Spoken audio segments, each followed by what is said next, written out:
Tasmania show. Tasmania show. Tasmania show. Tasmanian show. Tasmanian show. Tasmanian show. You already know what it is. Tasmania show. Yeah.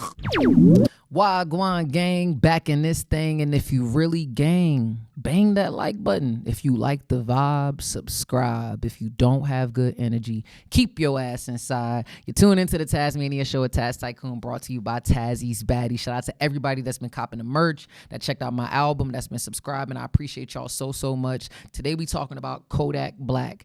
So Kodak Black, man, a very interesting enigma out of Florida, right? Kodak Black, you just never know what you're going to hear about Kodak Black. You know, I really feel something that I was very interested in with him was when he was on the Kendrick Lamar album, Mr. Morale and the Big Steppers. I remember that when he was featured on that album. I didn't know, you know, it was a unorthodox type of feature. Like I said, I'm not too familiar with all of Kodak Black's music.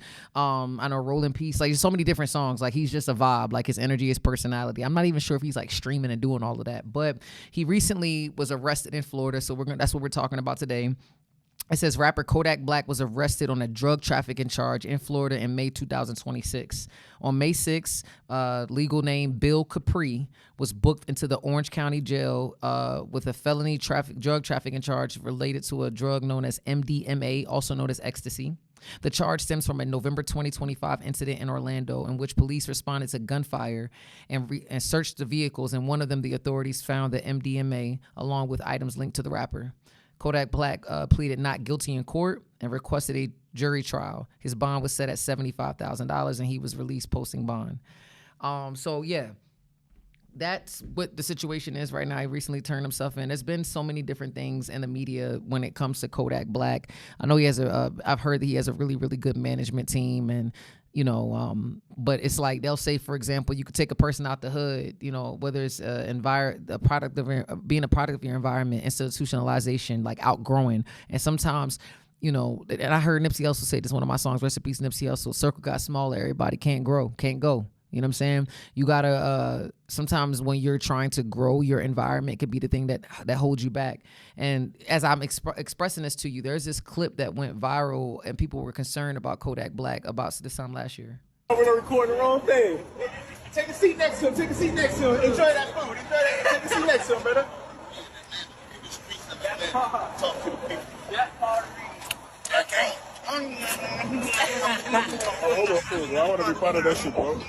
Bro, I want to be in there, bro. I want to be like this. I got you. Sitting on the phone, oh, that motherfucker. Yeah, for the people.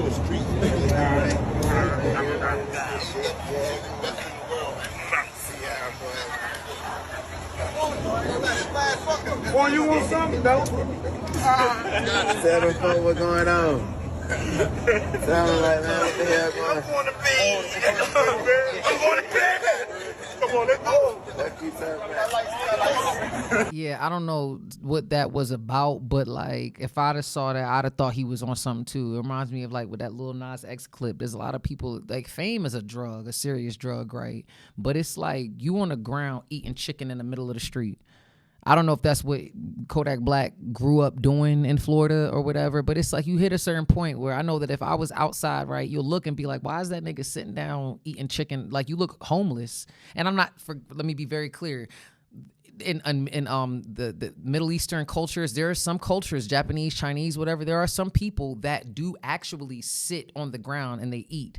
You know, but I don't know the relevancy of people sitting on the ground and eating. And I feel like you got the people in the cameras and it's a whole thing. You got all your jewelry on, you're sitting outside and you're eating chicken in the middle of the street. Like there's nothing cool like about that. And I think that, again, I've heard that he has a really, really good management team. And also, too, another thing to keep into consideration, Kodak Black was one of the few people that was actually pardoned from Donald Trump. So I don't know if you guys remember January 2020, January 20 of 2021, in his final hours in office, President Trump issued a large list of pardons and commutations, and Kodak Black was included. But his sentence was commuted, not a full pardon, for his federal weapons conviction from 2019.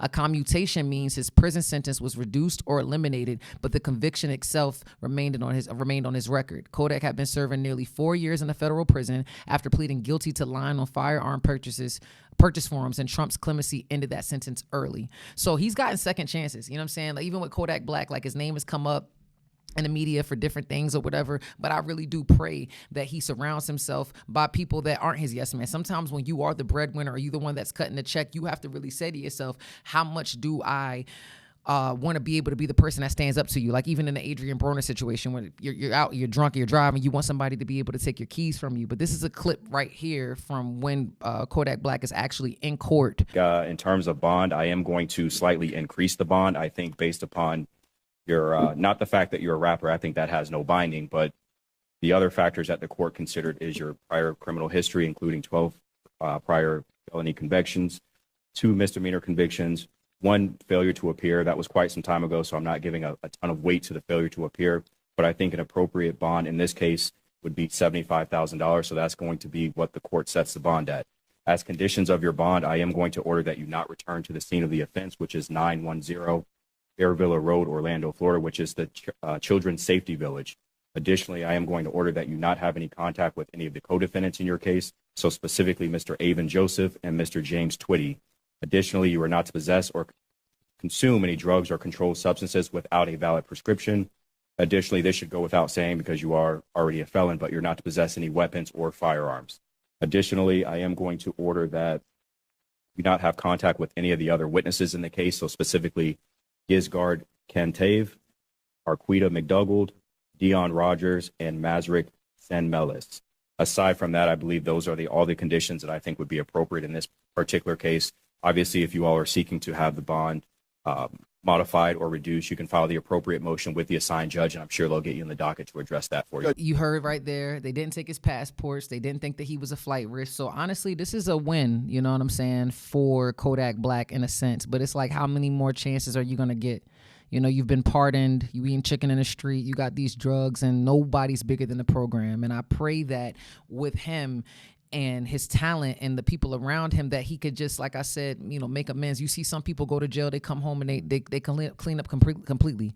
You can look at a Max B, you could look at a Fetty Wap, and you sometimes you go to prison and you would hope that, hey, I'm gonna go get my behavior together. But it's like, how many more chances can you get, man? Like, you got pardoned, you know, they set your bail. They're telling you who not to talk to. They're telling you to behave. They're telling you what you need to do to be successful. But y'all gotta let me know what y'all think in the comments about Kodak Black. Let me know what y'all think. Do y'all think that he's getting too many chances? Do you feel like he'll clean up his act? I want to know what y'all think for my Kodak Black fans. If you really gang, bang that like button.